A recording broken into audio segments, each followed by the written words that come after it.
Cet atelier intitulé Podemos, France Insoumise, populisme de gauche et nouveau réformisme, point d'interrogation. La question est ouverte. Non mais plus sérieusement, voilà, vu la place prise par ces organisations de ces dernières années, leur prétention, on va dire, hégémonique vis-à-vis du mouvement social, bon, ça paraît important qu'on ait une discussion, mais qui va sans doute se poursuivre, notamment dans le cadre du prochain congrès du NPA, qu'on ait une discussion qui porte à la fois sur notre caractérisation et notre analyse de ces phénomènes, et puis aussi évidemment sur notre attitude, notre tactique en tant qu'organisation, en tant que militant révolutionnaire, pour bien leur disputer cette influence. Voilà. Donc moi c'est Simon, du 93, je suis chargé à la fois de présider cet atelier, donc prendre les inscrits pour le débat qui aura lieu après, et puis d'intervenir aussi. Donc on sera quatre intervenants. Je vais passer la parole en premier à Emmanuel. On va essayer d'avoir au global 1 heure d'introduction, et puis ensuite bon, on verra si on fait une pause ou pas, si on a trop chaud. On ouvrira évidemment la discussion et on terminera avec des conclusions courtes. Voilà. Merci Simon et bonjour à toutes et tous. Alors, moi j'interviens en premier pour essayer de donner d'abord un certain nombre de repères à caractère historique et théorique pour mettre un peu la discussion en perspective, parce qu'elle n'intéresse pas seulement la France Insoumise, ni seulement Podemos, mais des phénomènes politiques apparentés, même si ce ne sont pas des copies conformes. Ça avait été le cas de Syriza il y a 2 ans. On peut penser à Sanders aux États-Unis, à certains égards à Corbyn aussi en Angleterre. Il y a toute une dynamique des dernières années et actuelle qu'il faut d'abord mettre en perspective. Mais il y avait en fait, le problème de fond avait déjà eu une première vague d'expression avec les gouvernements post-néolibéraux, donc il y a déjà un peu plus longtemps. Et moi je veux intervenir là sur l'une des matrices, en quelque sorte, un peu théorique, intellectuelle, qui a germé courant des années 80, qui a accompagné ces expériences en les justifiant, et qui aujourd'hui en Europe, et en France en particulier auprès de Mélenchon, joue un rôle important en termes de stratégie, en termes d'influence, en termes de perspective, à savoir l'élaboration d'Ernesto Laclau et Chantal Mouffe dans une série d'ouvrages, dont le premier que j'ai amené s'intitule Hégémonie et stratégie socialiste, qui a été publié, voilà, je peux passer, en 1985, et qui a été publié en anglais au début des années 2000 et en français seulement dans les années 2007-2008. Alors, c'est un texte fondateur en fait de toute une lignée qui est donc publié en 85, c'est-à-dire sur fond d'une URSS pour laquelle ça commençait à sentir un peu le roussi, dans un contexte où simultanément l'offensive néolibérale avait débuté, tout ça sur fond d'une crise de la poussée ouvrière des années 68 qui était en train de se clore. C'est un texte qui, dans la lettre, aspire encore au socialisme, mais qui en réalité donne les bases à une sortie non seulement du marxisme, mais aussi du projet socialiste, avec toute une série d'implications sur laquelle je veux donc revenir. Autour de cette élaboration, il y a une notion très importante qui est en jeu et qui fait l'objet du titre, c'est la notion d'hégémonie, que ces deux penseurs reprennent à Antonio Gramsci, donc marxiste révolutionnaire italien, qui a forgé dans ses cahiers de prison dans les années 30, alors qu'il était emprisonné donc, dans les geôles fascistes, toute une série d'approches portant sur ce qu'il estimait être la spécificité des États dits d'Occident, c'est-à-dire des États d'Europe occidentale, la France, l'Allemagne, l'Italie ou autres, dans laquelle l'État est beaucoup plus développé, où la société civile est beaucoup plus développée, les institutions du parlementarisme, les partis, les syndicats, la presse, etc.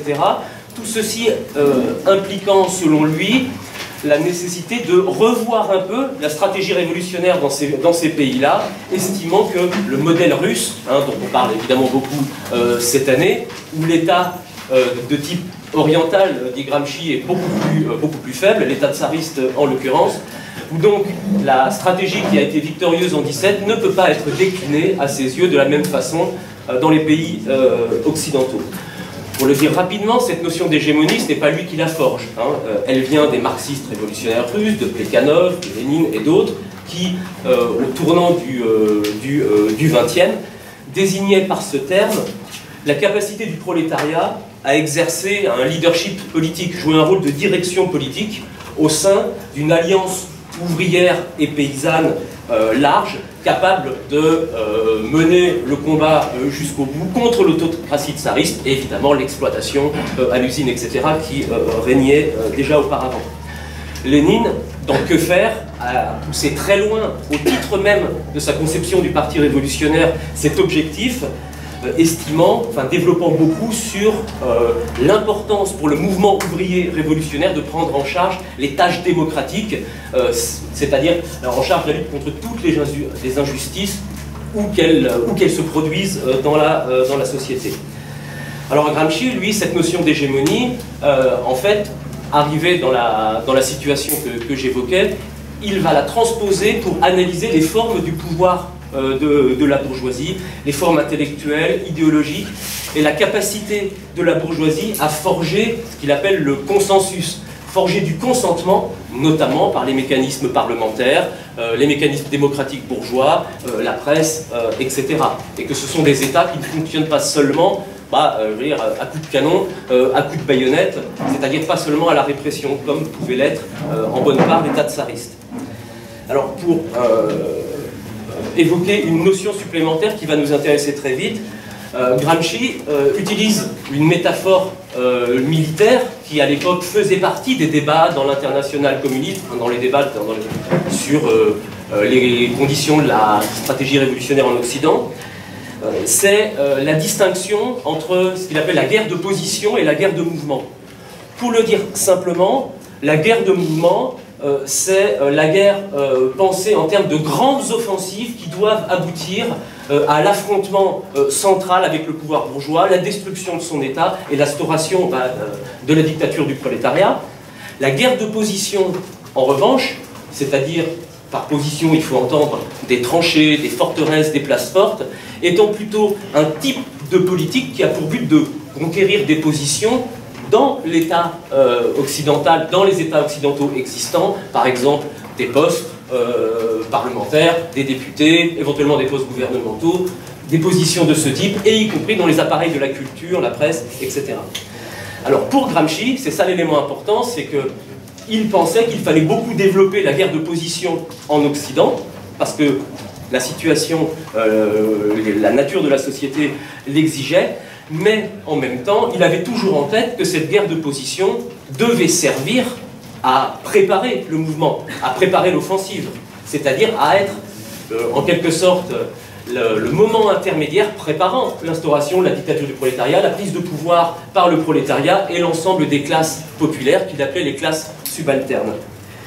Alors, dans les années, fin des années 60, début des années 70, cette conception de Gramsci, notamment en Italie, mais pas seulement, a fait l'objet d'un premier usage particulièrement problématique, qui a consisté en quelque sorte à garder le volet hégémonie, guerre de position, mais à commencer à abandonner le volet guerre de mouvement. C'est au cœur du courant, des courants de l'eurocommunisme, qui ont donc utilisé cette pensée, notamment pour justifier leur abandon progressif de la perspective de la dictature du prolétariat. Le Parti communiste français, par exemple, ça se fait en 1976. Dans sa critique de l'eurocommunisme, Ernest Mandel disait que l'eurocommunisme, fondé sur cet usage notamment de Gramsci, était une véritable codification du néo-réformisme des partis communistes qui, ce faisant, actualisait le type de politique qu'ils menaient déjà en réalité depuis un certain temps. Alors, dans le texte que je vous ai fait passer, il y a toute une... Enfin, c'est un texte très complexe, très dense, le style en est... c'est pas facile à lire. Le mérite de ce second ouvrage-là, publié par Chantal Mouffe encore et Inigo Errejón, donc qui est un des membres, depuis 2014, un membre dirigeant de Podemos, Construire un peuple pour une radicalisation de la démocratie, revient sur quelles étaient leurs grandes thèses dans ce texte de 85. Et je ne peux pas ne pas lire un passage qui a le mérite cette fois d'être extrêmement clair, extrêmement limpide. et qui nous en dit beaucoup. Donc c'est au chapitre 4 du texte, donc concernant Gramsci, et Chantal Mouffe dit ceci. Vis-à-vis de Gramsci, je dois reconnaître que l'usage que nous faisions de ces idées dans hégémonie et stratégie socialiste est un peu hétérodoxe. Un peu. Par exemple, nous reprenions son idée de guerre de position, la lutte à l'intérieur des institutions. Mais Gramsci pensait que c'était en préparation de la guerre de mouvement lors de la rupture révolutionnaire. Ça, nous l'avons laissé de côté.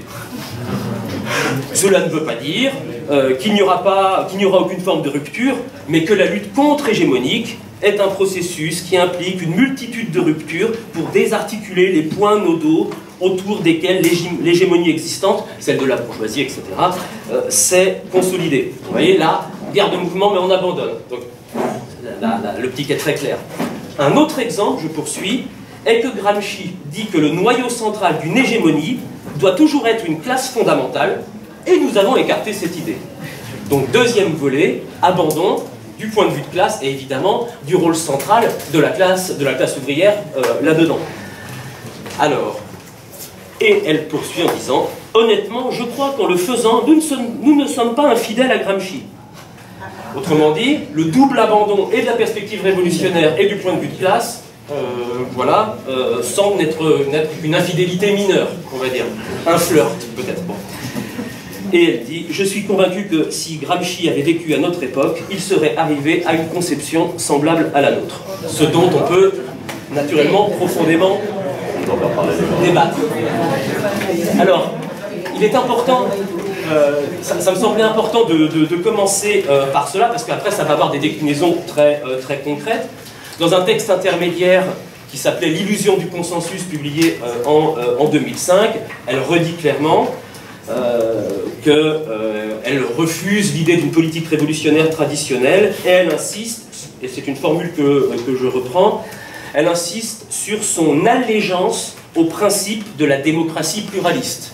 Son allégeance au principe de la démocratie pluraliste, telle qu'elle est organisée dans les démocraties actuelles, concluant sur le fait qu'un discours politique doit proposer des réformes, mais aussi des identités, c'est-à-dire des identités au sens de logique d'identification collective qui ont à se substituer aux référents de classe et aux sujets de type classique portés par la classe ouvrière. Alors, pour en arriver aux deux idées là qui étaient dans le texte, pour les retraduire. La première idée, elle est très simple. Jean-Luc Mélenchon l'a utilisée, y compris dans la presse et autres, c'est l'idée de révolution par les urnes. On garde le vocable, mais par contre, la stratégie est naturellement une stratégie institutionnelle. Je ne développe pas sur ça, parce que ça va faire l'objet de clarification approfondie par les autres camarades. Le deuxième volet, c'est évidemment que si l'on cherche à repenser la construction d'identité collective en refusant le référent de classe, eh bien, il y a logiquement un type de référent alternatif qui revient au centre de la discussion, et c'est la notion de peuple, naturellement. Et la notion de populisme, elle s'enracine d'abord sur ça. Deux aspects. Le premier aspect théorisait déjà Mouffe et Herrero, et notamment dans cette idée, donc comment on construit un peuple, ils insistent sur deux choses. Construire une identité, et Ernesto Laclau insiste sur le fait qu'on est à la période de la guerre des identités, hein, et que donc on doit proposer, dans cette période où la question identitaire au sens large du terme est au cœur des discussions, on doit être capable de proposer une identité alternative à laquelle une majorité de gens puissent s'identifier, et notamment s'identifier sur la base de la capacité d'une force politique, pour reprendre des formules, à jouer ou à s'appuyer sur les émotions, sur les passions et sur le besoin de s'identifier. D'où la nécessité dans ce contexte de pouvoir incarner ce type de perspective dans des leaders qui soient de type charismatique. Que Mélenchon revendique que son césarisme à lui sera plus solide que celui de Macron, comme il l'a dit courant du mois d'août dans un article, est assez parlant de ce point de vue-là. Au-delà même des pratiques, ça c'est une autre discussion, mais rien que dans le discours. Le deuxième volet, c'est que le référent, au-delà de son, de son leader, doit évidemment incarner l'universel, s'il veut avoir ce potentiel hégémonique, ou ce potentiel contre-hégémonique. Alors, sauf que incarner l'universel, il faut des médiations concrètes, parce que sinon c'est un peu abstrait, et c'est dans ce contexte-là que le référent humaniste, évidemment, joue un rôle de démarcation, que le référent national, qui évidemment se décline de forme extrêmement variable selon les situations, par exemple en France et dans l'État espagnol, c'est pas du tout la même configuration, et évidemment le référent démocratique, ces trois éléments, qui ne sont pas exclusifs d'autres, voilà, concourent à forger cet élément hégémonique. Alors pour conclure, dans les 2-3 minutes là, qui me restent, le peuple qui est à reconstruire, c'est un peuple qui est donc pensé, pour reprendre une distinction, encore une fois, sur laquelle nous et Réron reviennent beaucoup, sur la distinction,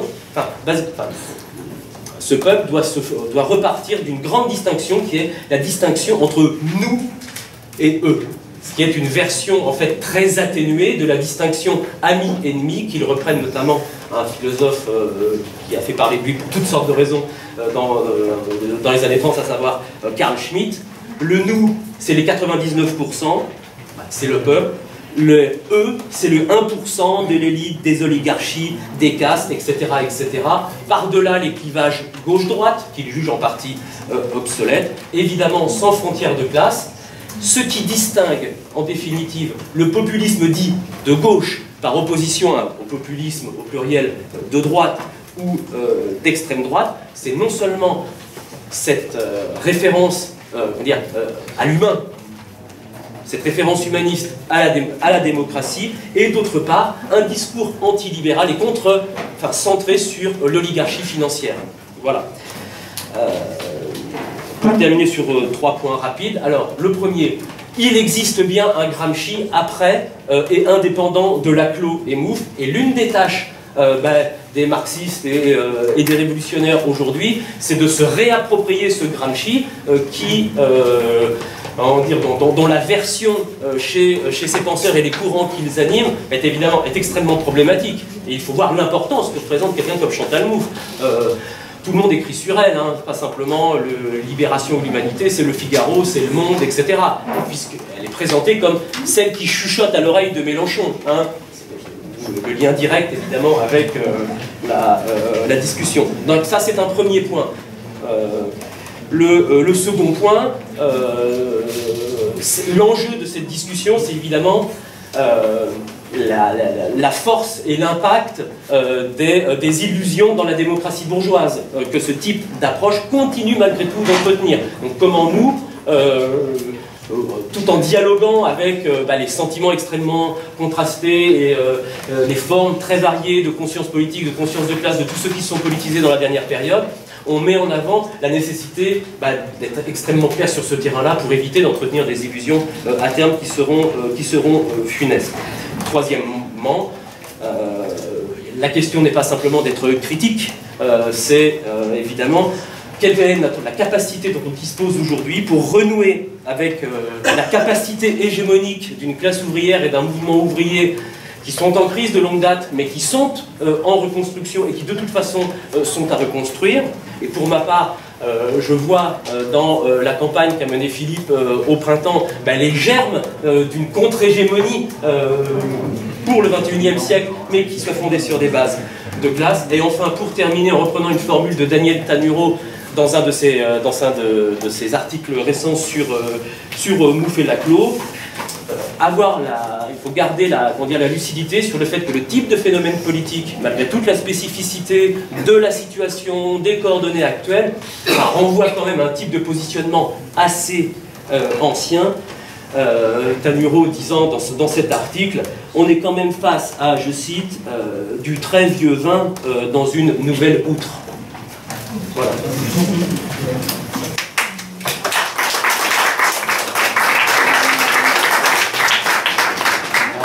moi je suis Maxime et je milite à Paris.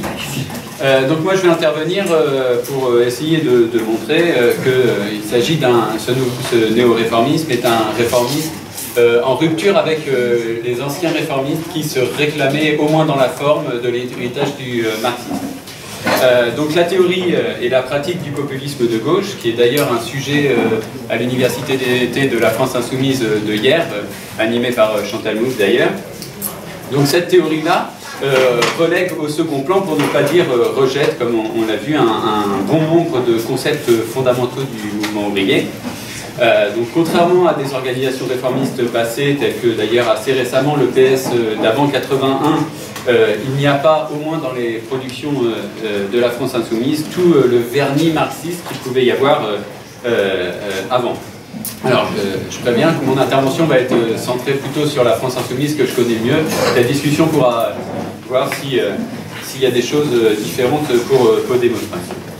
Donc, je vais commencer par le sujet qui est pour moi le plus difficile, qui est l'analyse économique.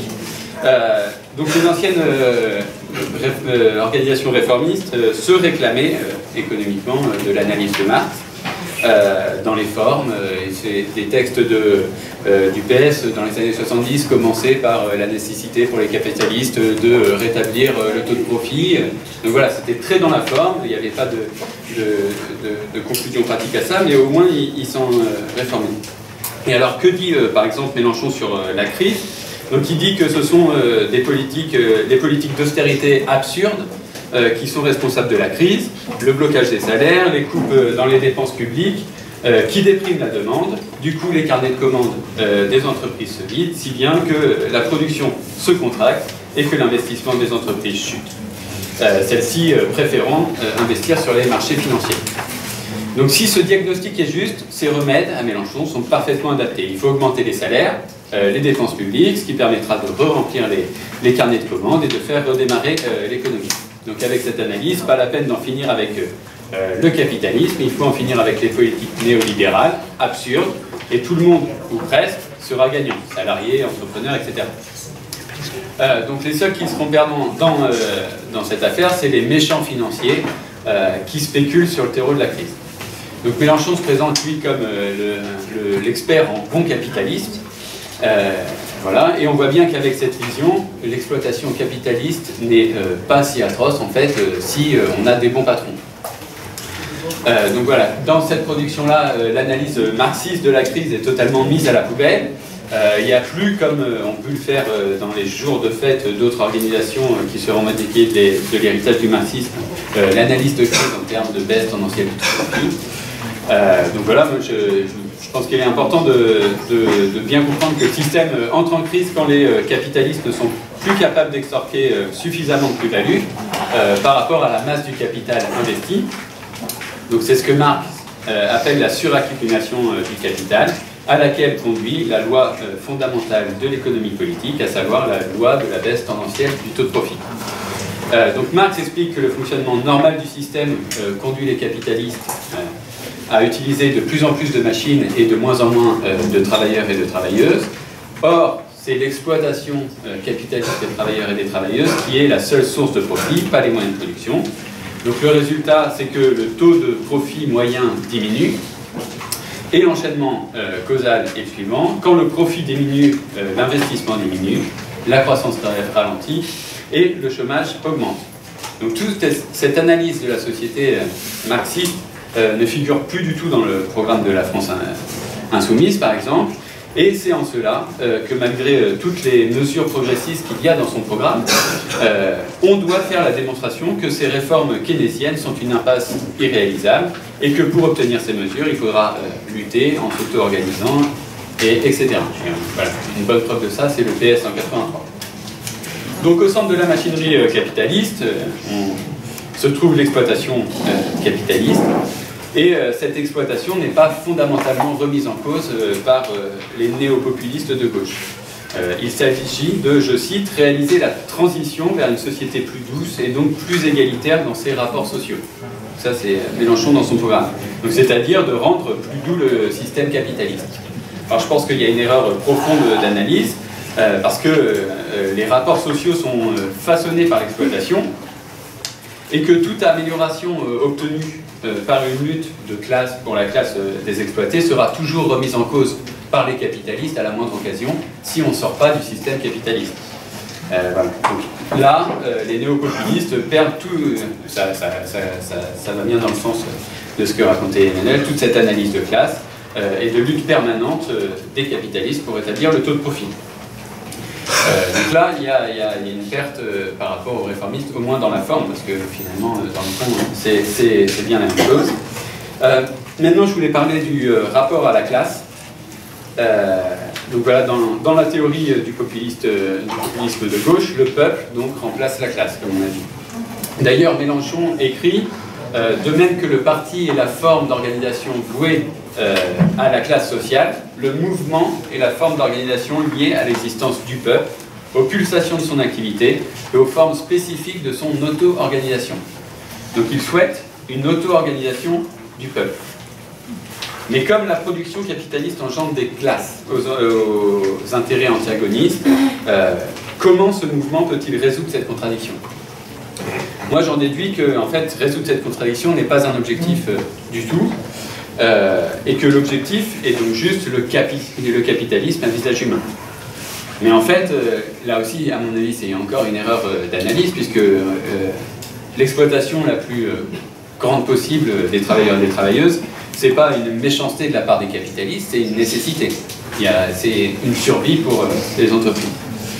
Et je voulais revenir aussi sur l'auto-organisation du peuple, parce que l'auto-organisation, moi je la conçois pas comme ça. Pour moi, il s'agit de l'auto-organisation des exploités, des opprimés, suivant l'idée fondamentale, à mon avis, que l'émancipation des exploités sera l'œuvre des exploités, elles et eux-mêmes. Et ça aussi, c'est quelque chose qui a été, disons, mis à la poubelle. Donc voilà, la lutte de classe n'est plus au centre de l'activité politique, à mon avis, pour ces néo-réformistes, et en particulier la France Insoumise. Elle n'est tout de même pas mise totalement de côté.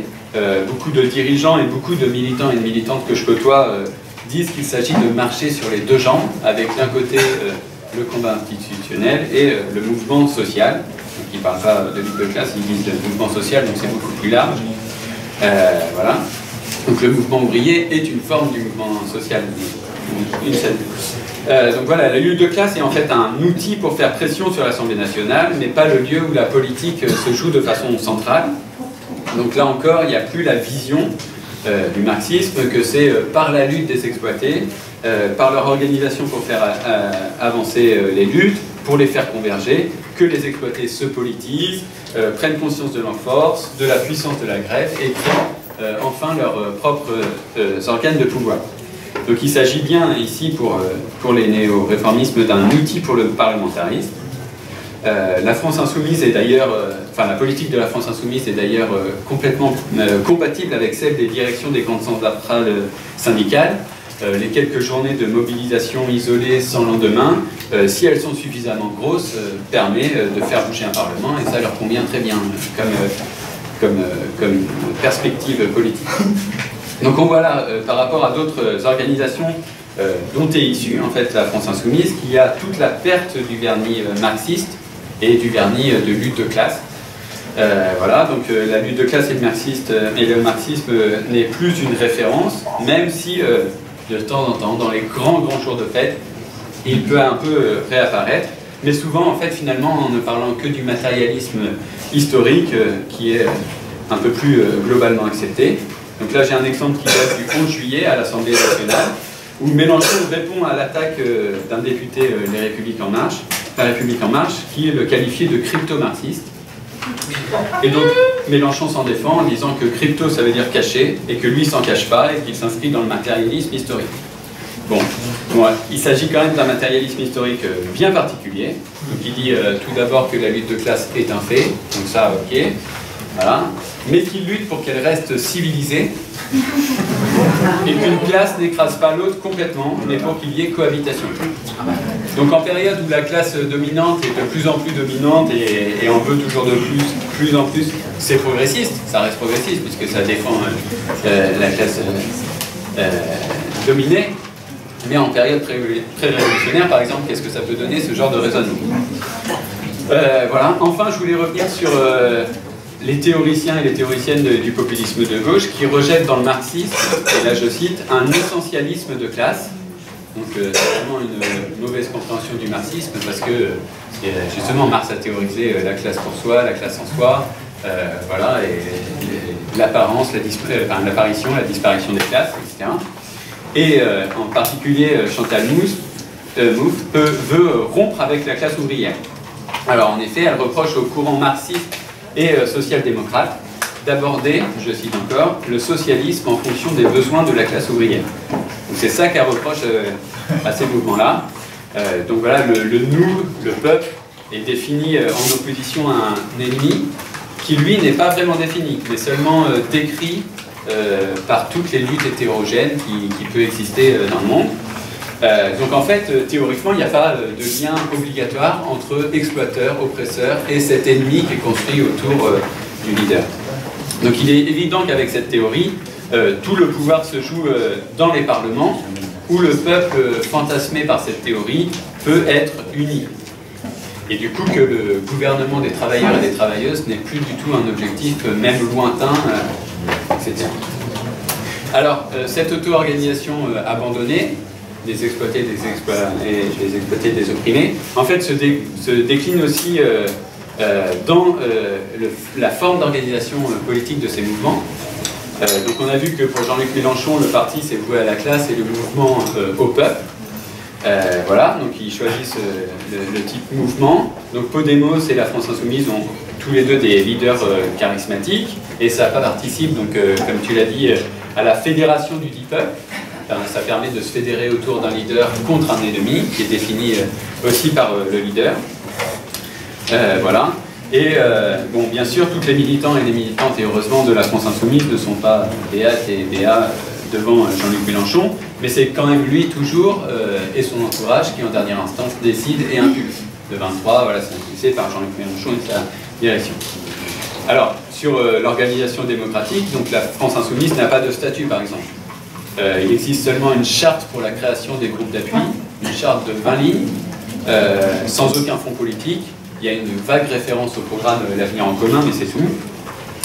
Voilà. Et ce vide politique, en fait, va dans le sens de la fédération du peuple, parce que c'est fédérer le peuple de façon universelle, comme ça, bah, il faut ratisser large, etc. Voilà. Alors, par ailleurs, dans certains groupes d'appui, il a existé une vraie politisation, là, dans la période récente, avec de vraies nouvelles choses, des vraies impulsions démocratiques. La France Insoumise a su utiliser les outils du web pour essayer de faire participer des gens, en particulier quelques 3000 personnes ont participé aux propositions pour le programme. Mais en dernière instance, les décisions étaient toujours prises par le haut. Alors j'ai un exemple en Charente-Limousin, que je connais bien parce que j'ai de la famille, où les militants et les militantes locaux avaient décidé de ne pas partir pour les législatives et de faire campagne avec le PC. Et là, par le haut, il y a une candidate qui a été parachutée nationalement pour faire campagne. Voilà. Donc pareil, l'existence et la formalisation du mouvement reposent entièrement sur Jean-Luc Mélenchon. C'est lui qui va décider quelle forme ça prend, etc. Donc voilà, malgré les idées qui sont souvent progressistes dans le programme de la France Insoumise, sur un monde meilleur, il est à mon avis très très contradictoire de proposer à des gens sincères de participer à ça, alors que la formalisation de l'organisation n'est plus du tout démocratique, même dans les formes, parce que dans les partis réformistes, il y a eu toujours des dérives démocratiques extrêmes, mais il y avait un statut avec des règles pour pouvoir élire des représentants, etc. Là, c'est même plus le cas, c'est vraiment un abandon total. Voilà. Alors, pour conclure, donc pour moi, ce néo-populisme est donc un réformisme que je considère assumé. Réformisme au sens où ils envisagent un mouvement politique qui préconise une évolution progressive vers un mieux, et assumé parce qu'ils assument de mettre à la poubelle tout le vernis marxiste qu'ont pu avoir des organisations réformistes passées. Par contre, il faut tout de même reconnaître que ces mouvements réussissent à rassembler largement, beaucoup plus que ce qu'on est capable de faire nous. Et cela n'est pas très étonnant parce qu'en période de très faible conscience de classe, il est inévitable que celles et ceux qui veulent se mobiliser d'une façon ou d'une autre, en votant, en agissant, reprennent des idées assez confuses, et la notion de peuple, vu qu'elle est très mal définie, en fait, est très bien pour rassembler pas mal de gens. Donc il y a une question, c'est est-ce que ça reste des forces avec qui on peut continuer à faire des fronts uniques? Parce qu'on faisait des fronts uniques avec les réformistes qui se revendiquent les marxistes. Voilà. Moi je pense que oui, et que c'est très important, et qu'on doit agir dans cette configuration. Alors premièrement en critiquant de façon la plus dialogante possible les perspectives des mouvements tels que Podemos et de la France Insoumise. Cette critique doit être une critique de fond, elle ne doit pas du tout se limiter au chauvinisme de Jean-Luc Mélenchon, par exemple en France, mais bien faire une critique de l'analyse keynésienne de la crise, de sa notion de peuple, comme on a pu le faire ici. On doit construire, à mon avis, comme la France Insoumise a pu le faire, un vrai programme, enfin c'est pas un vrai programme de transition, mais de façon chiffrée et cohérente, un vrai programme de transition avec des mesures transitoires qui résonnent chez les exploités et chez les opprimés, mais qu'on articule à la prise du pouvoir et au gouvernement des travailleurs et des travailleuses. À mon avis, c'est avec un programme pour notre classe qu'on peut arriver à construire les bases pour qu'un changement de société révolutionnaire puisse voir le jour. Voilà, ce programme doit être basé sur l'auto-organisation, c'est quelque chose qu'on défend, des exploités et des opprimés. Il doit être chiffré et plausible avec des mesures économiques telles que la sortie de l'Union européenne, de l'euro, le monopole du commerce extérieur, une monnaie inconvertible, plein de choses qui rendent réalisable et plausible un programme pour un gouvernement des travailleurs et des travailleuses. C'est à mon avis, pour finir, le seul moyen d'être audible dans cette configuration. Il faut absolument qu'on assume une politique communiste révolutionnaire pour capter sur un projet clair des milliers de personnes révoltées par ce monde et qui sont de notre classe et sur une base de classe.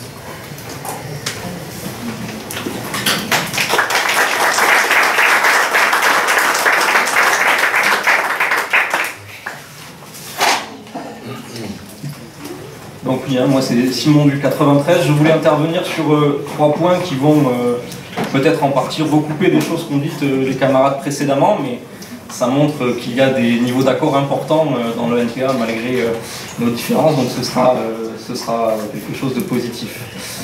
Bon, la première chose que je voulais dire, c'est que voilà, effectivement, on parle de néo-réformisme pour désigner les organisations et les idées qui sont devenues majoritaires à gauche dans plusieurs pays européens à la suite de la crise ouverte en 2008. Mais Emmanuel l'a dit, en fait le terme est déjà utilisé dans les années 60-70 par les marxistes révolutionnaires, Ernest Mandel et d'autres, pour désigner le processus d'évolution de plusieurs PC européens vers des positions social-démocrates assumées, puisqu'effectivement leur pratique pouvait correspondre, mais au niveau de la théorie et des explications on est resté à l'orthodoxie, puis s'opère un mouvement où en fait on va actualiser la théorie pour la faire correspondre à la pratique, un phénomène qu'on a appelé l'eurocommunisme, voilà, qui est aussi déjà appelé néo-réformisme, donc on aurait pu appeler cet atelier néo-néo-réformisme, mais bon, ça aurait fait peut-être un peu lourd. Bon. Et ce qui est intéressant, c'est que quand on creuse, en fait, on se rend compte qu'il y a énormément de points communs entre l'armature et théorique et conceptuelle des néo-réformistes des années 60-70 et celle d'organisations comme Podemos, l'AFI. Alors je parlerai aussi un peu de Syriza, même si c'est un cas limite, parce qu'elle verse moins dans un certain nombre de choses que les camarades ont détaillées sur le peuple, etc.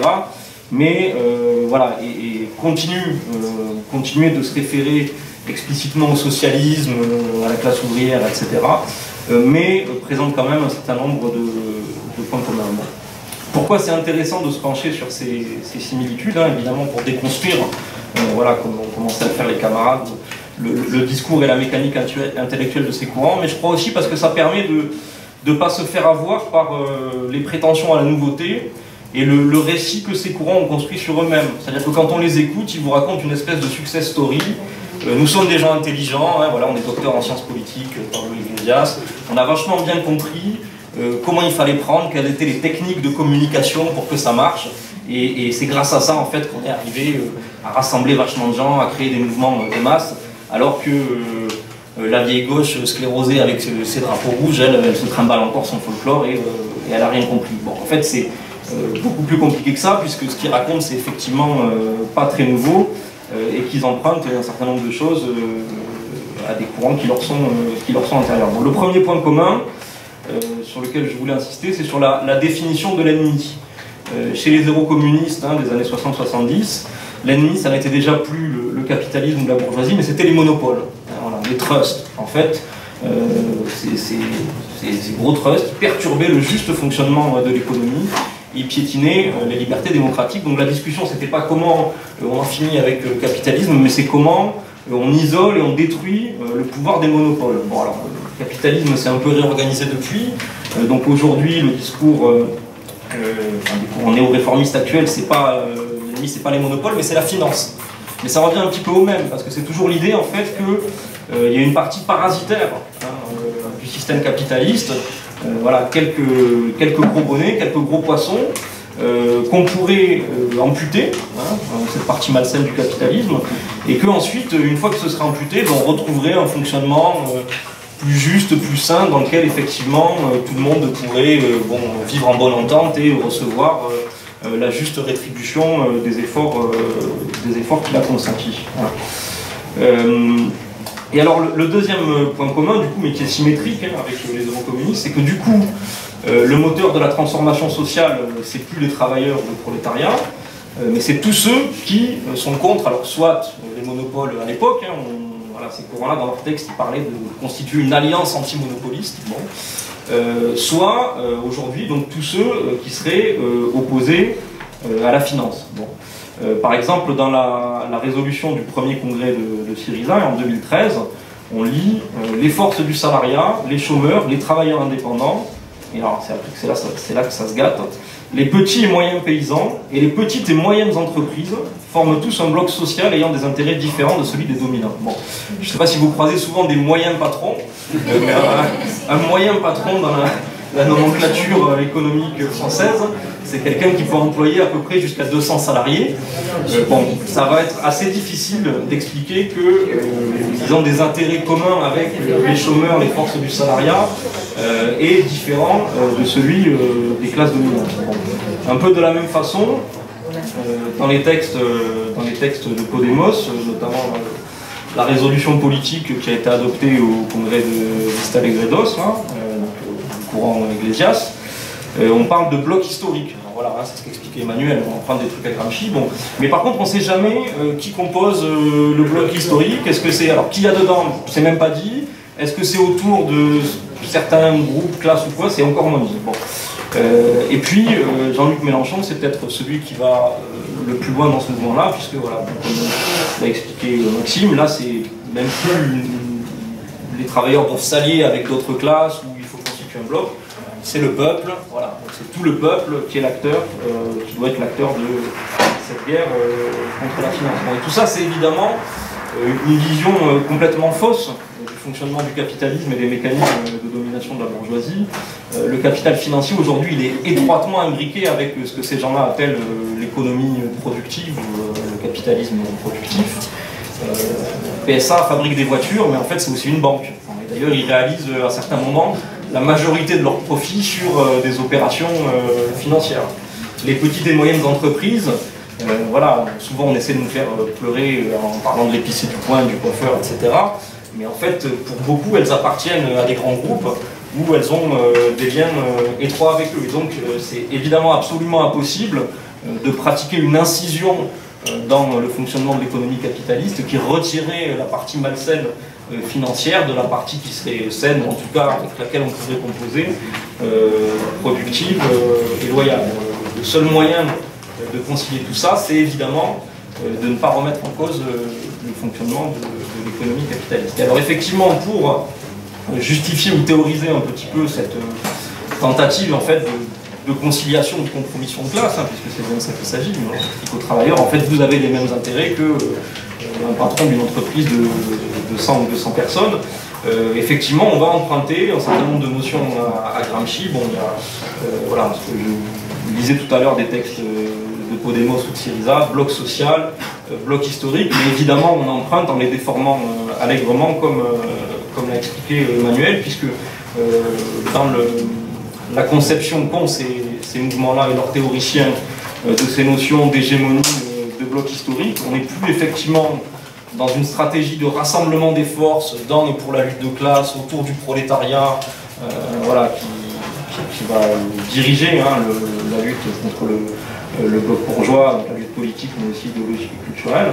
On est dans une conception où, en fait, il y a des mouvements sociaux qui sont autonomes les uns des autres. Hein. On postule qu'ils n'ont rien à voir entre eux. Voilà, il y a les mouvements écologistes, il y a les mouvements féministes, mais ça peut aussi bien être, en fait, les revendications des pluralistes ou celles des policiers mécontents. Non, mais c'est comme ça qu'ils conçoivent les choses.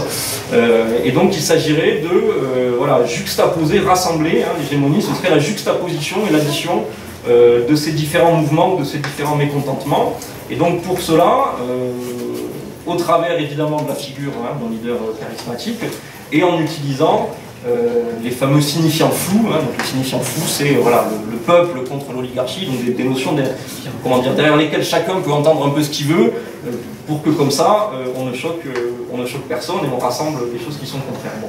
Alors évidemment, tout ça, ça peut être efficace pour mener une campagne électorale, hein, c'est d'ailleurs le but dans lequel ça a été constitué, puisque ça permet de ratisser large, mais par contre ça débouche nécessairement sur des contradictions terribles, puisqu'on ne peut pas concilier ces différents intérêts. Bon, et cette recherche de consensus, nécessairement, elle découle sur le statu quo. Donc je crois que voilà, c'est intéressant de décortiquer un peu cette mécanique, et ça doit nous dire aussi qu'il faut faire attention nous-mêmes, parce que c'est vrai qu'on peut utiliser les slogans autour des 99% contre les 1%, etc., parce que c'est vrai que ça a une portée, on va dire, agitatoire, voilà, pédagogique, bon, pour expliquer facilement que en fait, le système fonctionne au profit d'une infime minorité. Mais bon, par contre, on ne pense pas qu'il y a 99% de la population qui a les mêmes intérêts contre seulement un petit pourcent autour duquel serait bâti le pouvoir bourgeois. Non, on pense que le moteur de la transformation de la société à laquelle on aspire, c'est toujours la classe ouvrière, voilà, les travailleurs, que c'est autour de cette classe, effectivement, autour des intérêts de cette classe, qu'on peut en entraîner d'autres, notamment dans les couches intermédiaires, bon, voilà.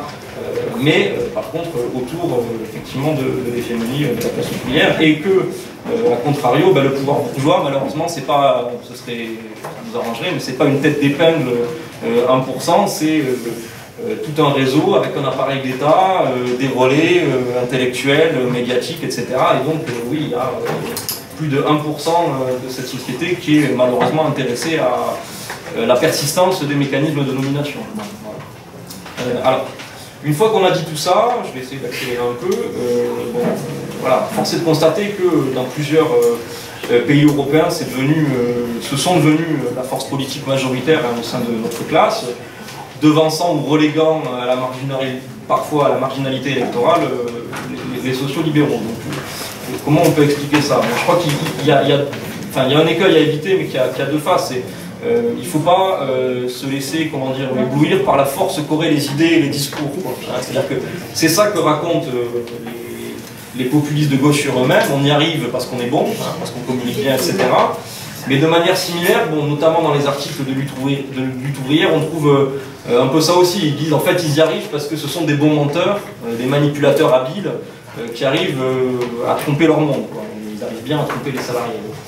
Mais c'est une explication un peu idéaliste du phénomène, et puis ça n'explique pas, voilà, comme disent les camarades, en fait ces idées-là, elles sont pas neuves.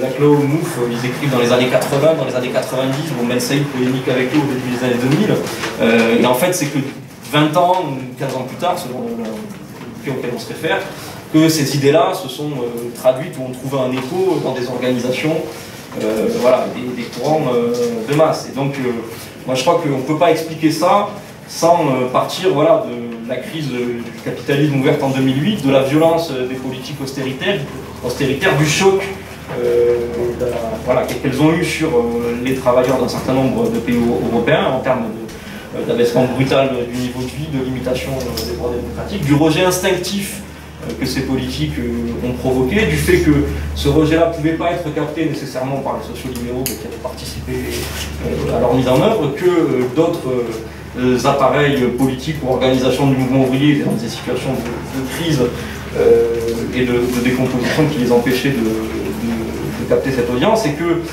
ces courants-là ont formulé des réponses, alors qu'ils ne sont pas les nôtres, mais qui sont des réponses quand même, aussi à l'échec des mobilisations de masse qui ont eu lieu contre ces politiques, puisqu'elles ont suscité des mobilisations de masse en Grèce, dans l'État espagnol, les indignés, etc.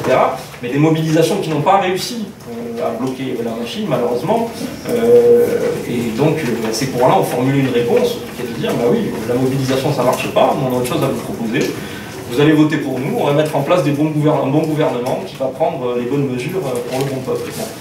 C'est pas notre réponse, mais ça a été une réponse, voilà, une réponse à l'échec de ces mobilisations et qui a fonctionné parce que, voilà, bon, c'est Maxime qui le disait dans sa conclusion, mais dans le cadre de ces mouvements, il y a énormément de salariés qui ont fait leurs premières expériences politiques, donc avec un niveau de conscience assez bas, et naturellement, du coup, se tournent vers des organisations qui vont offrir les réponses, on va dire, les moins bouleversantes ou les plus proches du fonctionnement ordinaire de la société, et donc voilà, qui conservent les mécanismes parlementaires, l'idée que bah oui, la politique ça se fait dans les institutions, qu'il suffit qu'un gouvernement prenne telle ou telle mesure pour que ça marche, qu'on puisse réellement changer la vie des gens. Bon.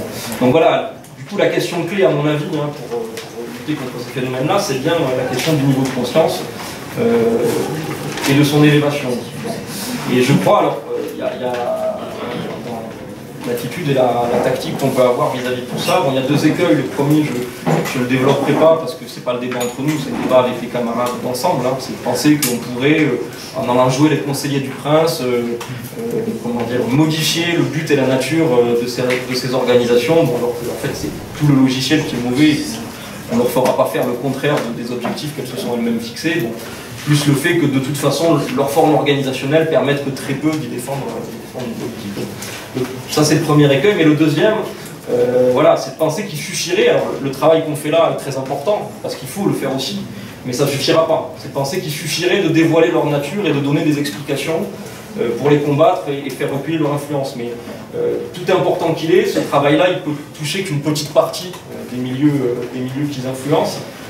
La petite partie qui va s'intéresser au débat, aux polémiques théoriques, etc. Bon.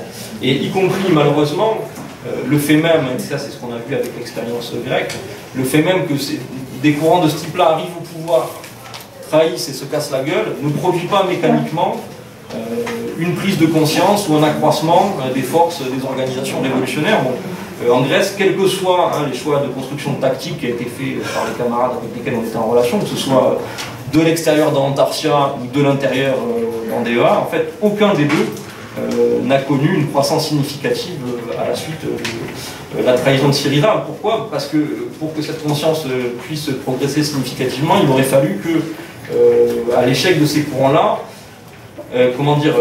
se déroule en même temps une poursuite de la mobilisation et de l'activité des salariés, parce que c'est bien dans l'action voilà, que la conscience et la prise de conscience des problèmes et des contradictions, des impasses que posent ces organisations peuvent être prises. Donc, je crois que notre politique, alors on précisera dans la discussion, mais du coup vis-à-vis de ces courants-là, ça doit être une combinaison à la fois de délimitation, voilà, bon, les éléments que pouvaient donner les camarades, programmatique, critique, analyse de leur contenu, mais une combinaison de délimitation, d'interpellation et de politique de front unique. Parce que même si eux-mêmes, en tout cas pour ce qui est de Mélenchon, peut-être un peu moins de Podemos, ne se définissent plus, ne se revendiquent plus comme faisant partie du mouvement ouvrier, malgré tout leur base, aujourd'hui, ça reste principalement notre classe sociale, des militants organisés dans la CGT, enfin, de la France, dans la CGT, la FSU, etc. Donc, pour disputer cette influence, ça passera nécessairement par des cadres dans lesquels nous agirons en commun, voilà, avec les travailleurs qui sont influencés. Après, il y a plusieurs possibilités, ça fera partie des discussions.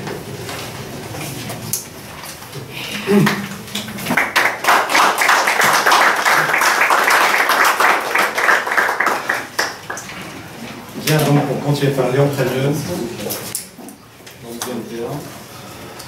Pour reprendre un peu dans le fil, disons, de ce qu'ont dit les trois camarades précédents, je vais prendre un angle d'attaque un petit peu différent, mais qui est un prolongement de ce qui a été dit, c'est voir le moment justement dans lequel plutôt ce type de parti apparaît. Parce que ça a été dit sur la limite des vieilles théories.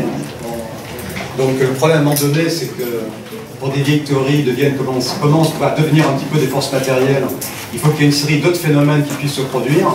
Et je crois que le moment où elles apparaissent est assez caractéristique et du coup pousse aussi les contradictions internes à ce genre de parti. Ça a été dit, c'est-à-dire en gros, ça a été le contexte de la crise, notamment de la crise postérieure à 2008, qui a été le moment où se sont exacerbés. Alors, il y a le phénomène du printemps arabe aussi, hein, bon, ça n'a pas été développé, que ce n'est pas le sujet, mais ça en fait quand même partie. Et en Europe du Sud notamment, il y a eu plusieurs phénomènes de nature différente.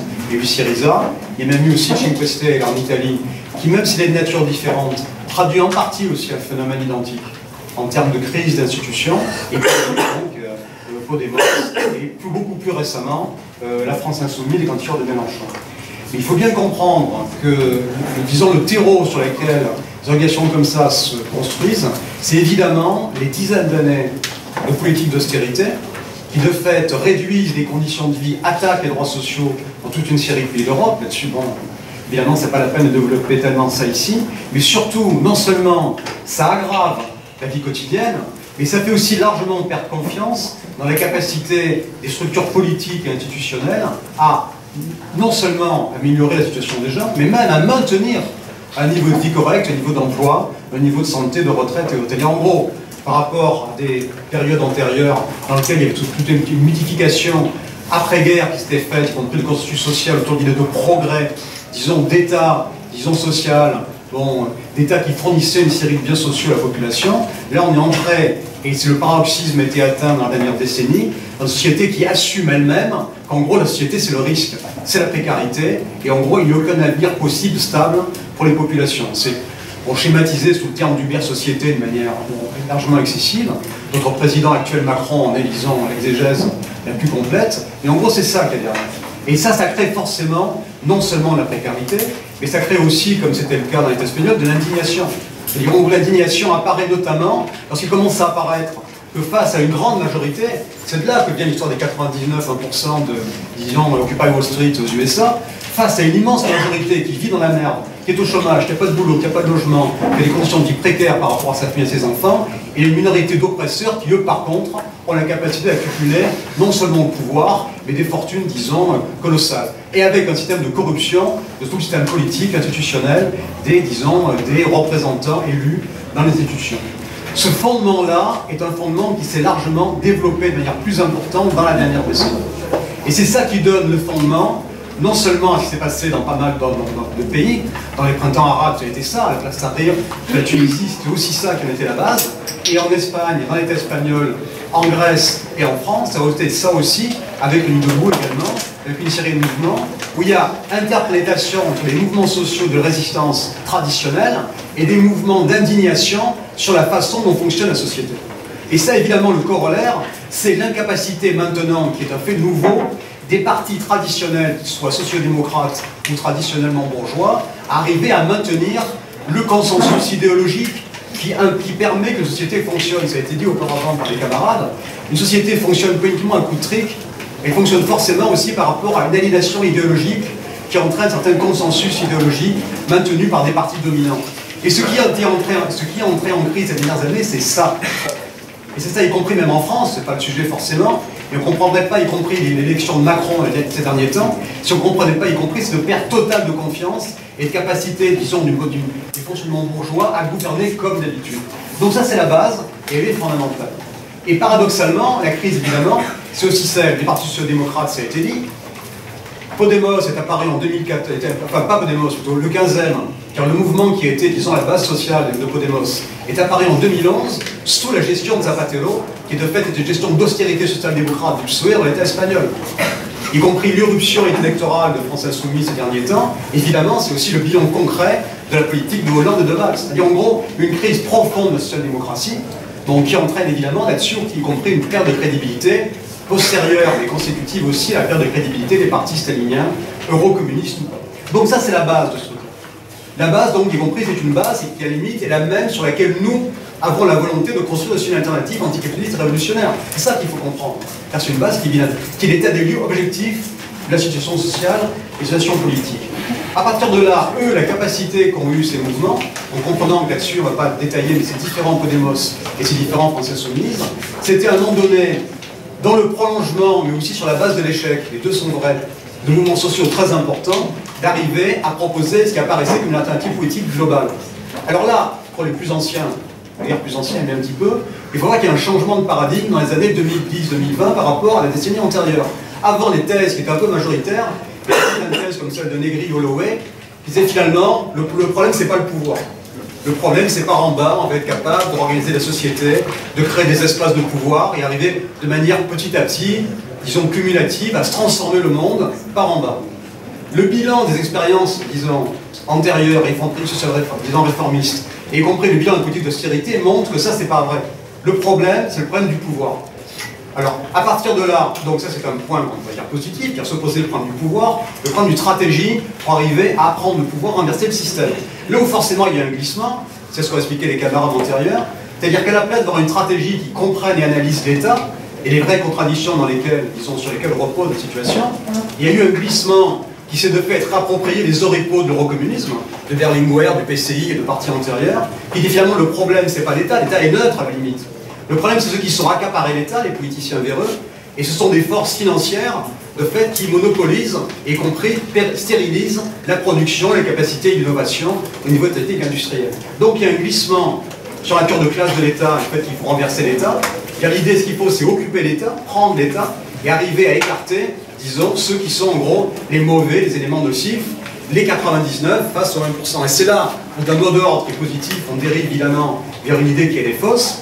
L'idée que finalement, le problème ne serait pas l'État et ses structures, le problème ne serait pas la prise du pouvoir, le problème serait simplement d'écarter, disons, de manière démocratique, institutionnelle, en gros, ceux qui en accaparent et qui bloquent les situations.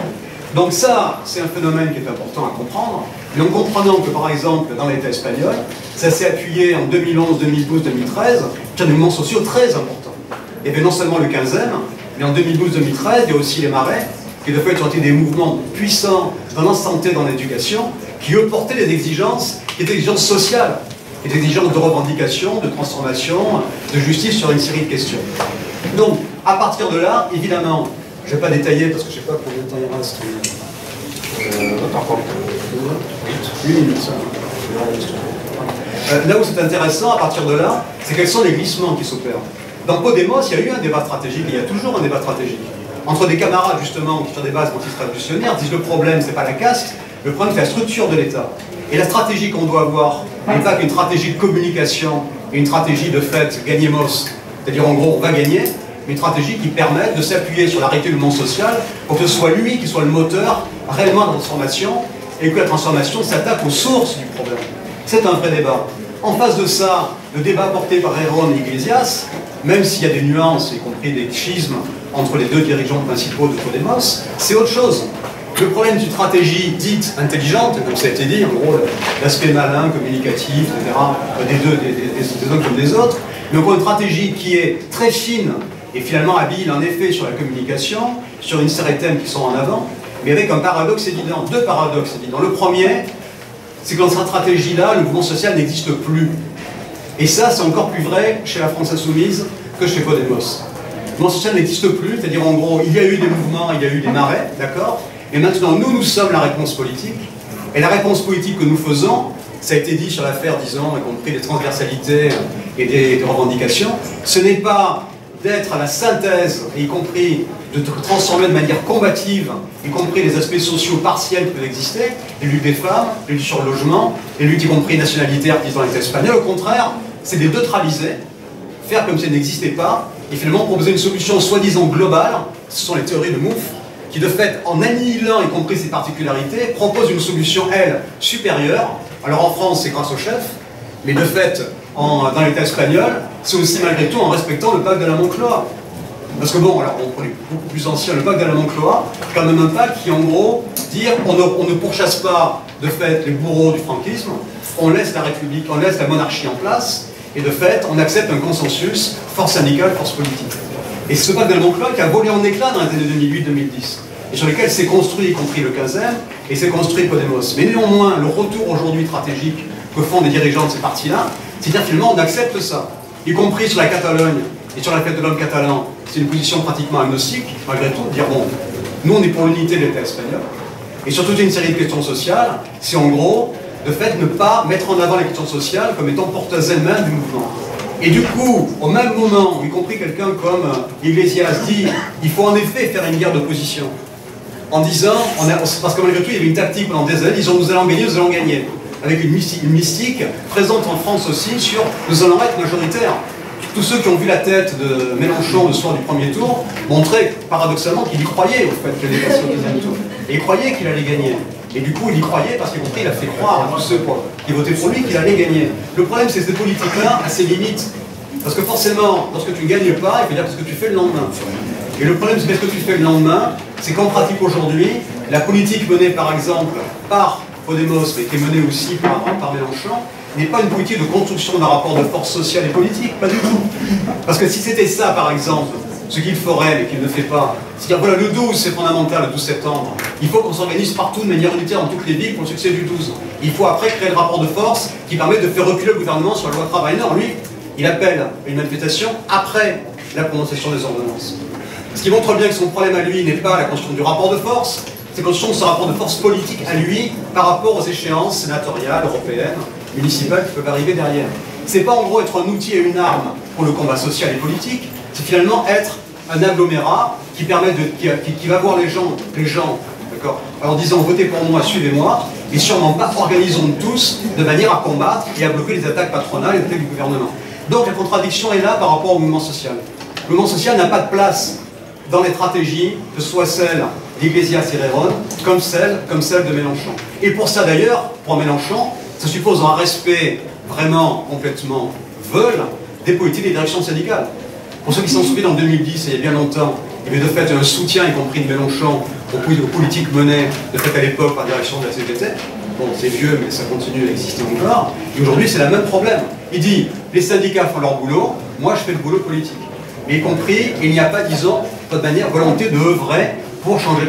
Mais là où c'est dramatique, évidemment, c'est sur la question stratégique. Parce que quand on fait ça au niveau stratégique, qu'est-ce qu'il y a derrière? C'est non seulement il y a des illusions sur l'État, des illusions démocratiques, qui feraient croire que tu peux finalement faire ta politique en intégrant l'État tel qu'il est, et y compris les pâles ou les minimes mesures de réformisme, de réforme du programme de Mélenchon, sont elles-mêmes inapplicables. C'est pour ça que d'ailleurs il est très silencieux depuis la tradition de Tsipras et de Syriza, alors qu'avant il en était un soutien évident, parce qu'évidemment, cette politique-là a été sanctionnée directement par son échec. Et une stratégie ne peut pas s'arrêter au soir d'élection. Une stratégie révolutionnaire aujourd'hui doit à la fois dire quel est le moteur social d'un mouvement révolutionnaire anticapitaliste.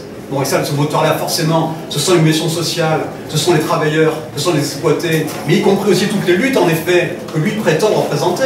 Les luttes des femmes, les luttes sur le logement, les luttes, disons, écologistes, que maintenant, d'ailleurs, il met pas mal sous le boisseau. Non seulement il y a ça, mais également le fait que les mesures qui devaient être prises sont forcément aussi des mesures anticapitalistes rapides. Sinon, toute velléité même de rompre avec les accords, de rompre avec, disons, les dictats de l'Union européenne, sont, disons, des promesses, une formule que je n'utiliserai pas, mais enfin, des promesses inutiles. Chacun sait que c'est irréalisable. La seule condition pour que ça se réalise, c'est un rapport de force et un affrontement social et politique qui se déroule. La stratégie, c'est là qu'elle commence. Et comme par hasard pour eux, c'est là où elle s'arrête. Donc le vrai problème est là par rapport à ces mouvements-là. Mais en même temps, en comprenant une capacité réelle qu'ils ont eu d'occuper cet espace politique à un moment donné, l'espace par rapport à la crise, l'espace où, en gros, sur la base, disons, d'incapacité du mouvement social lui-même, des forces anticapitalistes, d'arriver à transcroître de manière commune et politique et sociale pour arriver à proposer une alternative, ils ont la capacité, en effet, eux, d'arriver à ce moment-là. Mais avec des aspects pervers que, bon, je ne vais pas les détailler, tout le monde les connaît.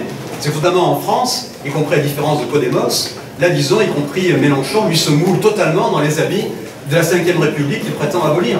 C'est quand même un paradoxe stupéfiant de voir que celui qui prétend renverser la Ve République se masque totalement dans les habits de la Ve. Non seulement à l'intérieur de son mouvement, mais aussi à l'extérieur. Bon, on a un adepte bien connu de Mitterrand, mais il suffit également de relire son blog du 10 juillet sur son site pour se rendre compte que par rapport à ceux qui peuvent penser, comme certains camarades d'ensemble, qu'il y aura des possibilités, y compris de faire ce que font certains dans Podemos, la réponse est cinglante. Par exemple, au mois d'octobre, il y a un nouveau congrès, enfin des assises de la FI qui ont lieu. La moitié des délégués seront tirés au sort, l'autre moitié sera de fait désignée et autodésignée par la direction, et il est hors de question de discuter ni d'un programme, ni d'une orientation, hors de question. Et y compris des groupes d'appui, parce que le vocabulaire a un sens. Dans France Insoumise, on ne parle pas de secteur, on parle de groupe d'appui. Un groupe d'appui provient qu'on n'est pas actif, on appuie quelque chose qui est à l'extérieur. Et parle de volontaire, on ne parle pas de militants, on parle de volontaire. Les mots ont un sens. ce que fait, disons, y compris Mélenchon, mais aussi ce qu'explique Errand dans ses textes. À la limite, leurs rêves à eux, les patrons ont les rêves d'usines sans ouvriers, ces gens-là ont des rêves de partis sans militants. Et ça, c'est la réalité concrète. C'est pour ça que les militants n'ont pas droit de vote, les militants n'ont pas droit au débat, il n'y a pas de débat stratégique, il n'y a rien. Mais du coup, c'est le paradoxe de prétendre vouloir, à un moment donné où on sait qu'au niveau français comme européen, les politiques d'austérité sont la plus violentes, y compris les lois antidémocratiques, l'état d'urgence institutionnalisé, ce qu'on a vu avec le site interdit en Allemagne il y a peu de jours, parce que le fait de s'opposer à l'État, on voit qu'il y a une violence plus forte de l'État. Ça impose d'autant plus une force organisée et collective de ceux qui luttent contre cet État-là. Et donc c'est pas avec cette délégation, avec toutes ces institutions démocratiques qu'on va arriver à les combattre. Donc, ça impose évidemment, nous, qu'on n'ait évidemment pas du tout une adhésion à ce genre de choses, qu'on soit par contre non seulement à l'écoute, mais en proposition concrète, parce que ça rassemble des milliers de militants qui sont les mêmes militants avec qui on bosse dans beaucoup d'associations, qui évidemment, petit à petit, on peut dire, ils vont être révulsés par ça, mais on ne construit pas une alternative sur des échecs non plus. Donc que nous, on soit capables, non pas de s'intégrer à ça, non pas, disons, d'adhérer à ce genre de choses-là, mais d'être capable, sur toutes les questions sociales et politiques, de mener le débat, de prendre des initiatives concrètes, alternatives sur une série de questions, et de chercher nous-mêmes à rassembler sur en effet des revendications transitoires, en posant des questions politiques, et en essayant en effet de construire des mouvements sociaux, et soit aussi lui-même capable de porter des réponses politiques, qui elles posent des questions centrales et stratégiques, parce que paradoxalement, cette stratégie soi-disant victorieuse de l'ACLO et MOVE est devenue une stratégie d'échec total sur les conséquences que ça peut avoir pour, disons, notre classe et ceux avec qui nous luttons.